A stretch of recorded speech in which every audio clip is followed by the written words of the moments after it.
Music is about communicating, about doing what you love, about being yourself and not trying to be anything. For example, trying to be good. Why try to be good when you can simply be you, which I think is the greatest thing that you can ever accomplish to be.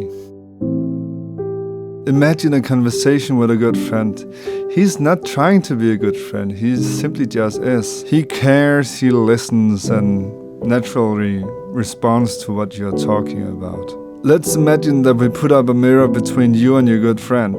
So instead of looking at you, he's watching himself. No matter if he wanted or not, he becomes extremely self-aware.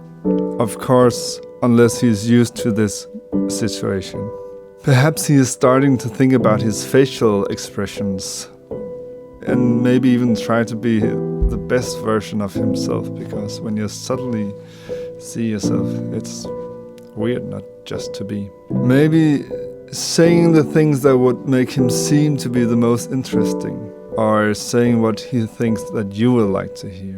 I think that it would be very irritating. And in the end, I wouldn't really call it a conversation, because a conversation needs to be between two honest people, at least if it's a good one. That is communicating something and trying to say the right thing or just mirroring the other one. It's not about communicating, but it's about trying to be good. But again, why try to be good when you can be you? Which I think is the greatest thing that you can accomplish. Being honest to yourself.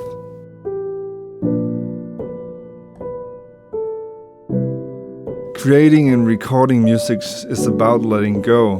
Letting go of all the thoughts about being good or bad, and simply about getting to the place where you are just you and tries to be you.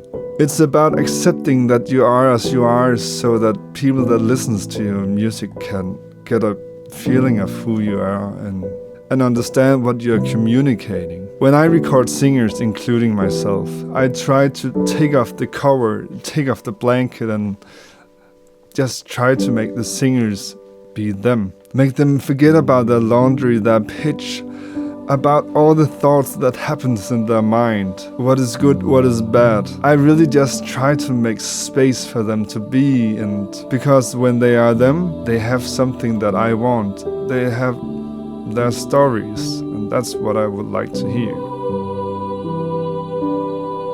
So, one of my best and most easy tools to do this is simply to take off their headphones.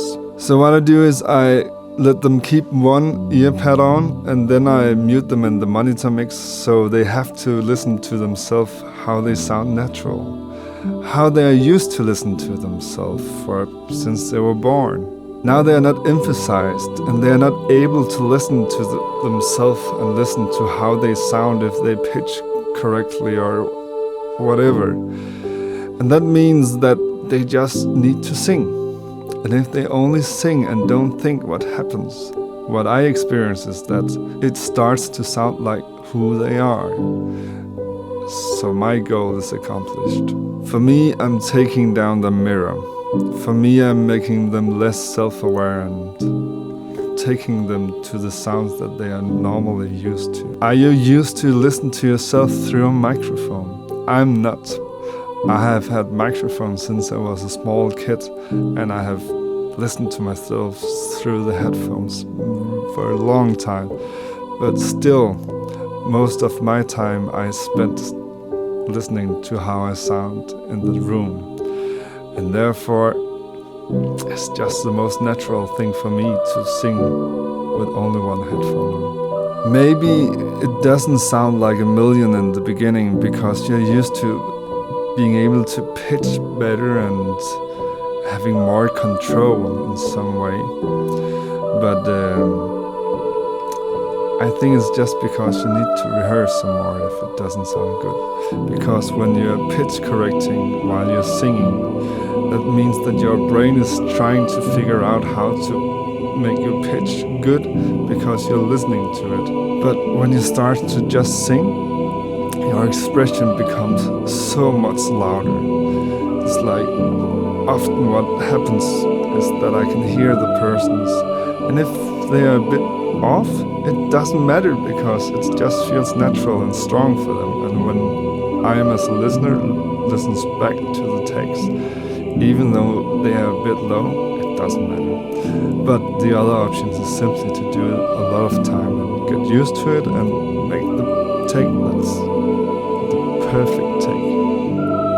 So the next time you're recording, try to mute yourself in the monitoring mix and take one of the headphones off so you can hear yourself. For me, it has been one of the biggest findings because it has helped me sing much better, and it has helped me produce a lot of singers in a way that they really got out of the speakers because they had the energy to communicate instead of trying to figure out a lot of things in their head. If you like this video, then please give it a thumbs up and please subscribe to my channel. It will make me so happy. Enjoy!